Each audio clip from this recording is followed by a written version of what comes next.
कल दोस्तों आज हम लेकर आ गए हैं आपके लिए renewable energy and green technology का पार्ट फर्स्ट, जिसमें आपको बहुत सारे इंपॉर्टेंट क्वेश्चन, कम से कम 50 इंपॉर्टेंट क्वेश्चन करवाए जाएंगे, जो कि आपकी कल होने वाली एग्जाम के लिए बहुत ज़्यादा इंपॉर्टेंट है। तो आइए स्टार्ट करते हैं। आपको क्वेश्चन नंबर फर्स्ट है क्वेश्चन नंबर फर्स्ट क्या है, जल विद्युत शक्ति क्या है। तो जल विद्युत शक्ति क्या होती है आपकी दोस्तों, जो जल विद्युत शक्ति होती है वो आपकी होती है बहते हुए पानी से उत्पन्न बिजली। कौन सी शक्ति होती है, बहते हुए पानी से उत्पन्न जो बिजली होती है उसे हम जल शक्ति के नाम से जानते हैं दोस्तों, है ना। इस वीडियो का PDF लेने के लिए आप हमें डिस्क्रिप्शन में दिए हुए व्हाट्सअप नंबर पर ज्वाइन कर सकते हैं। साथ ही हम एक नंबर बता देते हैं, उस पर आप ज्वाइन लिखकर मैसेज कर सकते हैं 7697505033। इन नंबर पर आप ज्वाइन लिख करके मैसेज कर सकते हैं और ज्वाइन हो सकते हैं। स्टार्ट करते हैं। तो सेकंड क्वेश्चन क्या, आपका निम्नलिखित को छोड़कर सभी को नवीनीकरण ऊर्जा का स्रोत माना जाता है। इनमें से किस निम्नलिखित को छोड़कर सभी को नवीनीकरण ऊर्जा का स्रोत माना जाता है ना। तो कोयले को छोड़कर बाकी सभी को क्या होता है, आपकी नवीनीकरण ऊर्जा का स्रोत माना जाता है। बात करते हैं क्वेश्चन नंबर थर्ड की। क्वेश्चन नंबर थर्ड आपका है, अंततः सभी जैव ईंधन है क्योंकि वे किसका परिणाम है। अंततः सभी जैव ईंधन है क्योंकि वे सौर प्रकाश संश्लेषण का ही परिणाम हैं। बात करते हैं क्वेश्चन नंबर 4 की। क्वेश्चन नंबर 4 आपका है, निम्नलिखित में से कौन सा जल संचयन के नुकसान में एक नहीं है। तो जो कम गाद होती है जल संचयन के नुकसान में नहीं सम्मिलित नहीं है। बात करते हैं क्वेश्चन नंबर 5 की। क्वेश्चन नंबर 5 आपका है, संसाधनों के संरक्षण का क्या अर्थ है। संसाधनों के संरक्षण का अर्थ है संसाधन की रक्षा करना ताकि वह समाप्त ना हो सके। प्राकृतिक संसाधनों के संरक्षण से तात्पर्य है कि उनकी रक्षा करना जिससे कि वह समाप्त ना हो। बात करें क्वेश्चन नंबर 6 की। क्वेश्चन नंबर 6 आपका क्या है, 6 है, जब लकड़ी या अन्य कार्बनिक पदार्थों के जलने से ऊर्जा उत्पन्न होती है तो उसे हम किस नाम से जानते हैं। तो अन्य कार्बनिक पदार्थों से जो ऊर्जा उत्पन्न होती है उसे हम बायोमास ऊर्जा के नाम रूप में जानते हैं। ओके, क्वेश्चन नंबर हम बात करते हैं 7 की। क्वेश्चन नंबर 7 क्या है आपका, किस समूह में सभी नवीनीकरणीय संसाधन शामिल हैं। तो पानी, हवा, सूरज, पौधे, इस समूह में सभी नवीनीकरणीय संसाधन शामिल होते हैं, है ना। बात करते हैं क्वेश्चन नंबर कौन से की बात कर रहे हैं हम, क्वेश्चन नंबर 8 की बात करते हैं। क्वेश्चन नंबर 8 क्या है आपका, क्वेश्चन नंबर 8 आपका है, 2 मिनट, सौर ऊर्जा को अक्षय ऊर्जा क्यों माना जाता है। सौर ऊर्जा है उसे अक्षय ऊर्जा क्यों माना जाता है, क्योंकि सूर्य की ऊर्जा अरबों वर्षों तक समाप्त नहीं होती या नहीं होगी, इसीलिए सौर ऊर्जा को हम अक्षय ऊर्जा मानते हैं। बात करते हैं क्वेश्चन नंबर हम कौन से 9 की। क्वेश्चन नंबर 9 क्या है, तो पवन ऊर्जा एक संसाधन है। तो पवन ऊर्जा एक कैसा संसाधन है आपका, तो अक्षय कैसा संसाधन है आपका, अक्षय संसाधन है ना। अक्षय संसाधन है, पवन ऊर्जा एक कैसा संसाधन है आपका, अक्षय संसाधन है। बात करते हैं क्वेश्चन नंबर 10 की। क्वेश्चन नंबर 10 आपका है, निम्नलिखित में से कौन से एक गैर नवीनीकरण संसाधन है। तो आपका जो कोयला होता है ये गैर नवीनीकरण संसाधन है। कैसा, कोयला कैसा है, गैर नवीनीकरण संसाधन है। बात करते हैं क्वेश्चन नंबर 11 की। क्वेश्चन नंबर 11 आपका क्या है, क्वेश्चन नंबर 11 की। क्वेश्चन नंबर 11 आपका है कि निम्नलिखित में से कौन सा अक्षय संसाधन है। तो सौर ऊर्जा क्या है आपका, अक्षय संसाधन होती है। क्वेश्चन नंबर 12, क्वेश्चन नंबर 12 क्या बोलता है, निम्नलिखित में से किस ऊर्जा स्रोत का पर्यावरण पर सबसे कम नकारात्मक प्रभाव पड़ता है। तो सौर ऊर्जा का सबसे कम नकारात्मक प्रभाव पड़ता है। क्वेश्चन नंबर 13 है आपका, किस प्रकार का ईंधन सबसे अधिक सल्फर पैदा करता है। तो जो कोयला ईंधन होता है वो सर्वाधिक सल्फर पैदा करता है। कौन सा बायोमास का उदाहरण नहीं है। क्वेश्चन नंबर 14 का आंसर हो जाएगा पेट्रोलियम, डी। बायोमास का उदाहरण नहीं है, तो कौन सा पेट्रोलियम बायोमास का उदाहरण नहीं है। क्वेश्चन नंबर 15, जल विद्युत ऊर्जा का उपयोग किस लिए किया जाता है। तो बिजली बनाने हेतु किया जाता है। किस हेतु किया जाता है, बिजली बनाने के लिए किया जाता है। क्वेश्चन नंबर 16, जीवाश्म ईंधन का ठोस रूप है। जो जीवाश्म ईंधन होते हैं उसका ठोस रूप क्या है, कोयला। जीवाश्म ईंधन का ठोस रूप है तो क्या है आपका, कोयला। बात करते हैं क्वेश्चन नंबर 17 की, कोयला, गैस और पेट्रोलियम सभी उदाहरण है। कोयला, गैस और पेट्रोलियम सभी जीवाश्म ईंधन के उदाहरण है। किसके उदाहरण है, जीवाश्म ईंधन के उदाहरण है। बात करते हैं क्वेश्चन नंबर 18 की, पृथ्वी के आंतरिक भाग से निकलने वाली ऊष्मीय ऊर्जा को किस नाम से जाना जाता है। तो पृथ्वी के आंतरिक भाग से निकलने वाली ऊष्मीय ऊर्जा को हम तापीय भूतापीय ऊर्जा के नाम से जानते हैं। बात करते हैं क्वेश्चन नंबर 19 की। निम्नलिखित को छोड़कर सभी को वैकल्पिक ऊर्जा का स्रोत माना जाता है। तो कोयला को छोड़कर सभी क्या है, वैकल्पिक ऊर्जा का स्रोत माने जाते हैं। हवा, जैव ईंधन, सौर सभी क्या है, वैकल्पिक ऊर्जा के स्रोत हैं। बात होगी क्वेश्चन नंबर 20 की। कचरे को कम करने के इरादे से खरीदे या उत्पादित उत्पादों की मात्रा को कम करना, है ना, की मात्रा को कम करना चाहिए। क्या करना चाहिए? कचरे को कम करने के इरादे से खरीदे या उत्पादित वस्तु की मात्रा को क्या करना चाहिए? कम करना चाहिए। वैसे तो की मात्रा को कम करना चाहिए और उनका रिसाइकल होना चाहिए, लेकिन अभी आपका आंसर क्या होगा यहाँ पर? आंसर आपका क्या होगा? ये आंसर होगा आपका कि कम करना चाहिए। हमें उत्पादित उन वस्तुओं को ही कम कर देना चाहिए जो कि हमें यूज़ में नहीं आती हो। बात करते हैं क्वेश्चन नंबर 21 की। वीडियो पसंद आ रहा तो वीडियो को लाइक कर दीजिए, कमेंट में वंदे मातरम लिख दीजिएगा। इनमें से कौन एक अक्षय ऊर्जा का स्रोत नहीं है? तो नाभिकीय ऊर्जा जो होती है आपकी अक्षय ऊर्जा का स्रोत नहीं है। जबकि सौर ऊर्जा आपका कैसी अक्षय ऊर्जा का स्रोत है। आपका जो हो गया विंड भी आपकी अक्षय ऊर्जा का स्रोत है। ओके, बात करते हैं क्वेश्चन नंबर 22 की। झरनों और बांधों से बहने वाले पानी का बिजली उत्पादन के लिए उपयोग करना जल और ज्वारीय शक्ति कहलाता है। क्या कहलाता है? जल और ज्वारीय शक्ति कहलाता है। आपकी सौर ऊर्जा और पवन ऊर्जा कैसी है? अक्षय ऊर्जा है। ओके,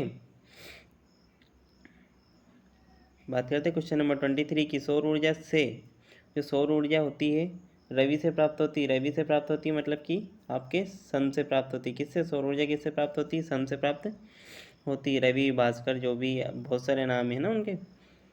जीवाश्म ईंधन जो आपके टेबलेट के लिए बिजली प्रदान करने की सबसे अधिक संभावना है। जीवाश्म ईंधन जो कि आपकी टेबलेट के लिए बिजली प्रदान करते हैं उसकी सर्वाधिक संभावना किल से है, कोयले से होती है। बात करेंगे क्वेश्चन नंबर 25 की। किस ऊर्जा स्रोत का पर्यावरणीय प्रभाव सबसे कम होता है? तो सौर ऊर्जा का पर्यावरणीय प्रभाव सबसे कम होता है। बात करेंगे क्वेश्चन नंबर 26 की। जीवित जीवों के अवशेष से भूवैज्ञानिक अतीत में बनने वाला एक प्राकृतिक ईंधन कोयला, तेल या गैस क्या है? तो क्या है? आपका जीवाश्म ईंधन है। कौन है वो जीवाश्म ईंधन है? बात करेंगे नेक्स्ट क्वेश्चन की 27। निम्नलिखित में से कौन सी बैटरी सबसे शक्तिशाली और महंगी होती है? जो लिथियम आयन की बनी हुई जो बैटरी होती है सबसे शक्तिशाली और महंगी होती है। बात हुई यहाँ पर क्वेश्चन नंबर 28 की।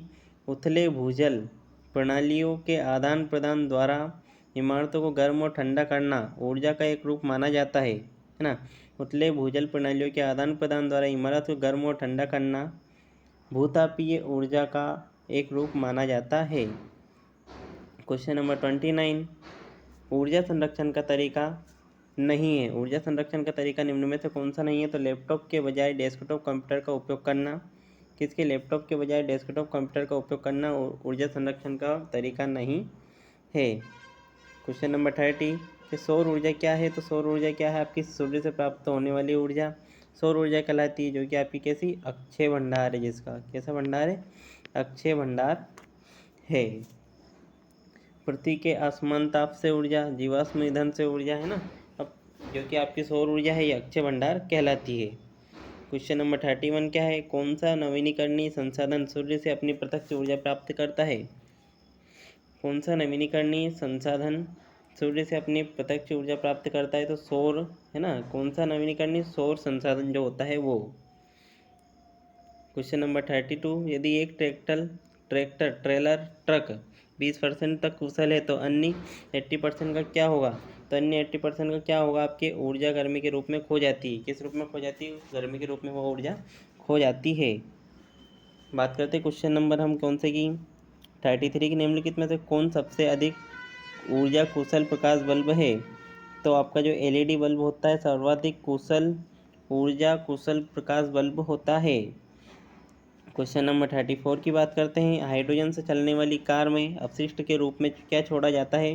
तो अपशिष्ट के रूप में हाइड्रोजन से चलने वाले में क्या छोड़ा जाता है? आपका H2O छोड़ा जाता है। क्वेश्चन नंबर हम बात कर लेते 35 की। पवन ऊर्जा का लाभ नहीं है। पवन ऊर्जा का लाभ क्या नहीं है? पक्षियों के लिए खतरा। पवन ऊर्जा का लाभ क्या नहीं है? आपका पक्षियों के लिए खतरा ही पवन ऊर्जा का लाभ नहीं है।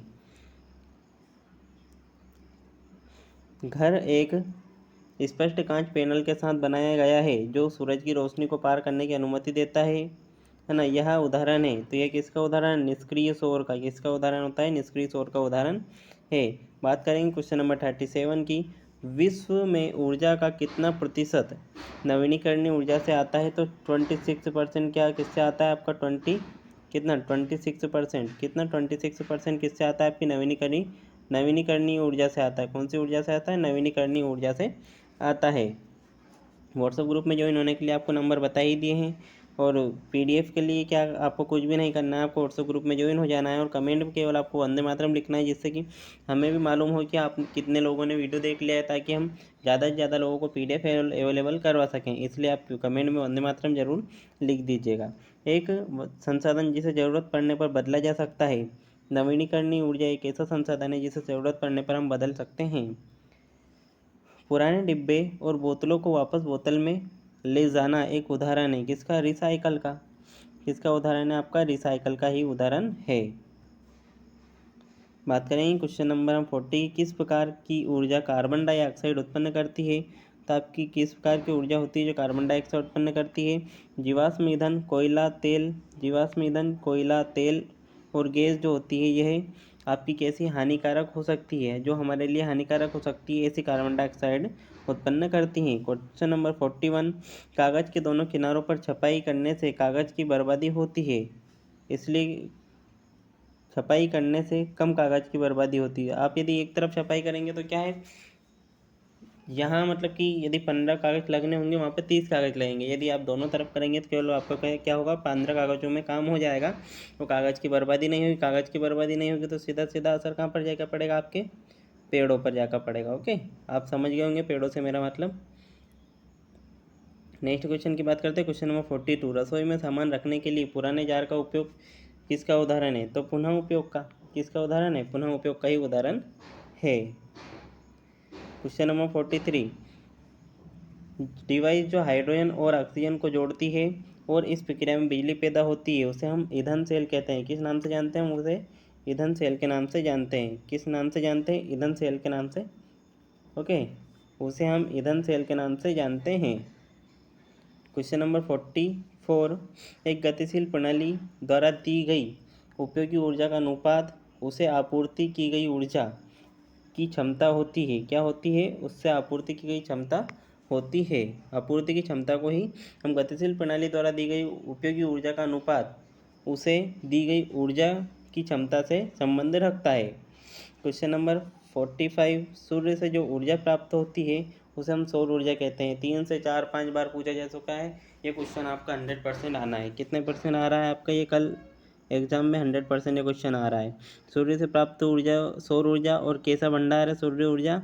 अक्षय भंडार है। कैसा? अक्षय भंडार है। ये क्वेश्चन भी 100% आपका छप गया है। जैसा कि मैंने आज भी आपको बताया है, बहुत सारे क्वेश्चन वो भी लगभग आ गए होंगे, है ना। ऐसे ही ये क्वेश्चन भी जो बता रहा हूँ पक्का आने हैं। ओके। 46। पवन चक्कियों या पवन टर्बाइनों के माध्यम से पवन से प्राप्त ऊर्जा को हम पवन ऊर्जा के नाम से जानते हैं। किस नाम से जानते हैं? पवन ऊर्जा के नाम से जानते हैं। 47। किसी अन्य उत्पाद में प्रयुक्त सामग्री से नए उत्पाद बनाने की जो प्रक्रिया होती है, हमें उसे रिसाइकल के नाम से जानते हैं। किस नाम से जानते हैं? रिसाइकल के नाम से जानते हैं। पर्यावरण के लिए एक दूषित विशेष रूप से मानव निर्मित अवशिष्ट कौन सा है? प्रदूषण है ना। मानव द्वारा क्या किया गया है? प्रदूषण ही तो निर्मित किया गया है। एक व्यक्ति या परिवार जो सामान या सेवा खरीदता है क्या कहलाता है? उपभोक्ता कहलाता है। क्या कहलाता है? उपभोक्ता कहलाता है।